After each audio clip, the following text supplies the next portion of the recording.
Joanne Froggatt was recently honored with the Golden Globe Award for her role as lady's maid Anna Bates in Downton Abbey, which began its 5th season earlier this month.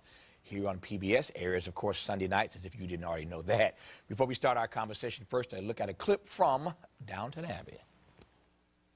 Why wouldn't you tell me? Because I knew the suffering it would bring you. Well, it's in the open. No more secrets. I'm glad of that, at least. No more fear of being found out, because I am found out.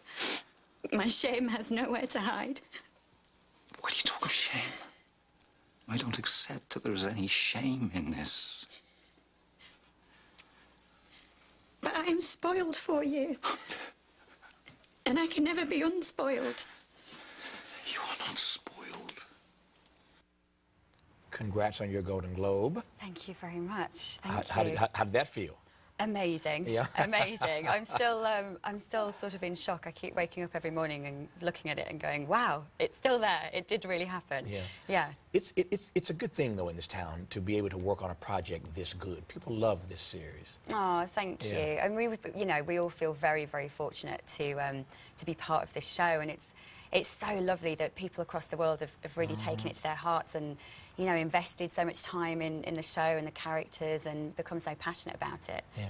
Julian Fellowes, the creator and writer of this series, was on this program on this set not too long ago, and I asked him why he thought the series was so beloved in the UK and in the US, for that matter, around the globe. And here's what Julian had to say about that.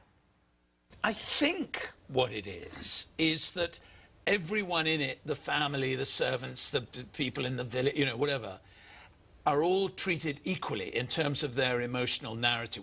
We're involved with all of their stories. We don't point the audience at one group and say, these are the main guys, these are just the supporting cast. We don't do that. For whether it's Edith's hopeless love life or Daisy in the kitchen, they're all somehow presented to the audience in the same way with the same strength. That's all I can think of, really. You take his point that everybody gets treated equally in the script? Absolutely, yeah. I mean, we are an ensemble cast, and Julian has written, you know, these amazing, I mean, I think we're 25 main characters now, as well as, obviously, the other characters that come in and out for a few episodes or a season. And, I mean, I think Julian's probably been quite modest there as well, because, yes, that's a big pull to the show, but, you know, but ultimately it's great storytelling, which is down to Julian, and these, you know, fabulous characters that he's created, and he writes extremely well for women, and I do think it's a show that you know, generations of a family can sit and watch together, which is, you know, which is unusual, I think. You know, that sort of a 12-year-old and a 70-year-old can sit in the same room and enjoy the same programme. He writes extremely well for women, you say, and one of the things he wrote extremely well last year, although it was extremely painful to watch, you know where I'm going, of course, was the rape scene. Yeah.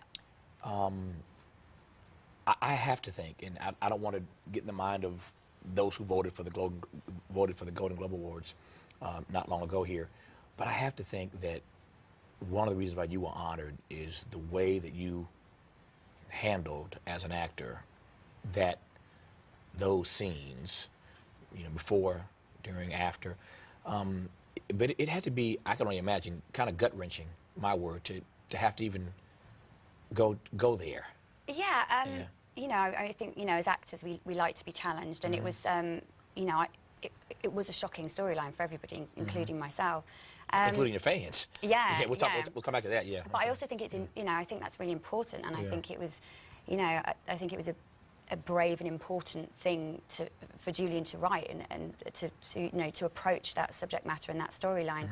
I always, whenever I've had to play subject matters that are very sensitive, I just always go into it with the same mindset that people watching at home might have been through similar experiences, and I feel that responsibility of making sure that my performance is, you know, as truthful as it possibly can be, as honest as it possibly can be, and that I've done all the research I can do to get myself to understand that experience to the best of my ability, without actually having had that experience, thank goodness, in my own life.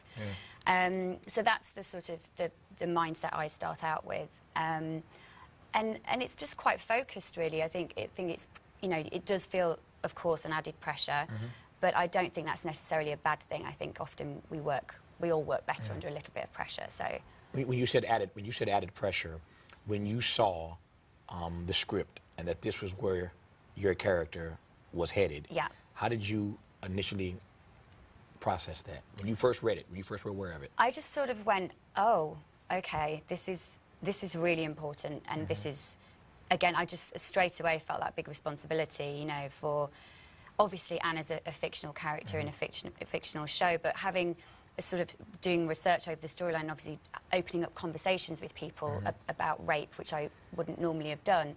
It's incredible how many stories I heard about women in that time as well, through friends who'd had family members that were in service, that had a friend of mine said his grandmother on her deathbed was mentioned this incident that had happened when she was in service, and there was just her and this man in a room, and she was never able to talk about it. She never felt she would be believed, or even if she would be, it would have literally, ruined her reputation, and she would never have been able to work again. So I sort of, felt a responsibility to those women that I've never met from that time and from this time, that as I say, Anna's fictional, but you're telling a story that is so close to some people's hearts, How did your fans respond to this? Did you get mail? Did you hear from people? Yeah, I did. Yeah, as I said in my speech at the Globes, I did, receive a small number of letters from women that are survivors of rape, and I just felt extremely touched that these women had felt able to write to me and trust me with their stories and be so candid about their experiences, and they were all very positive about the storyline, being in the show, and also about my performance, which I was very grateful for that. So I, obviously wrote back to each lady individually, but that was probably one of the most moving experiences of my career, to receive those letters and for somebody to feel compelled to write. Yeah. What was the takeaway for you? I mean, I suspect that every actor, when they have the opportunity to play these kinds of scenes, there must be a takeaway. There's something that that goes with you for the rest of your life from having played that particular character in that scene. Is there a takeaway for you? Yeah, I think there always is whenever you play a very emotional story, and because obviously in the research process you look into real stories. So, I've been very affected by the stories I've read, and like I say, the stories of women that have written to me personally, and I've learned so much myself from doing this storyline, and that will absolutely stay with me. And the letters I received, even in this day and age, I think every single woman that wrote to me still found it either very difficult to talk about or felt they weren't able to speak out about what had happened to them. And that was something I learned, that yes, we've come such a long way since the 1920s as a sort of Western society, thank goodness, but we still have such a long way to go as well, I think. And, that was a big eye-opener for me as well. Yeah. So I'm going to ask a question, and I know that I'm not going to get much of an answer, but I'm going to ask anyway.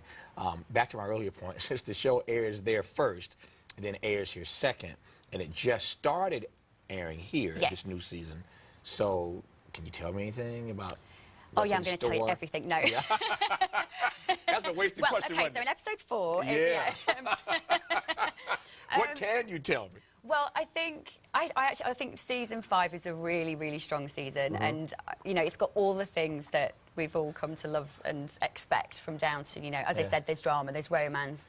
Certainly for Anna and Bates, there's still some ups and downs. They, as people have seen, I think in the US, I think we're on episode 3 here at the moment. So Anna and Bates certainly start off season 5 in a place of much more positivity, and they're trying to, move forward from what's happened. But as the series progresses, the issue of Mr. Green still keeps getting brought up, and Mr. Green's death, and it's an issue they can't escape, and they're finding it very difficult to find that space to heal, to heal themselves and heal their relationship. But there's some really lovely stories this year, actually. There's some romance in there this year between lots of characters, which I won't say any more than that, but there's some very touching scenes ahead. I don't want you to get in trouble with Julian, so I'll let you stop there. Before I let you go, this movie that is in select theaters now, Still Life? Yes. Tell me about that. You're in this, Yeah, it's a beautiful movie, written and directed by Alberto Pasolini, and Eddie Marsan plays the lead character, and it's a movie about solitude, but not loneliness, really. The lead character, John May, played by Eddie, is sort of charged with arranging funerals for people that are sort of found alone, you know, after sort of being dead for some time, and he works for the council, and that's his thing. And it's sort of his life's work to try and, you know, get people to these funerals and try and, you know, find old family members and try and reconnect families, really. And through that process, later in the film, he meets my character, and without giving too much away, they sort of save each other, you know, towards the end. But it's a very sweet, very touching movie, and you know, it's had the most strongest reaction when I've been with people that have watched it. I think out of anything I've ever done. Some people are literally just in floods of tears, you know, but in a very sort of positive, uplifting way as well. So, yeah. It's called Still Life in select theaters now, starring one Joanne Froggatt, who is the Golden Globe Award winner this year for Downton Abbey. Season 5 underway now, every Sunday night here on PBS. Joanne, good to have you on, and congratulations. Thank you very much for having me. My delight. Up next, rap artist Lupe Fiasco. Stay with us.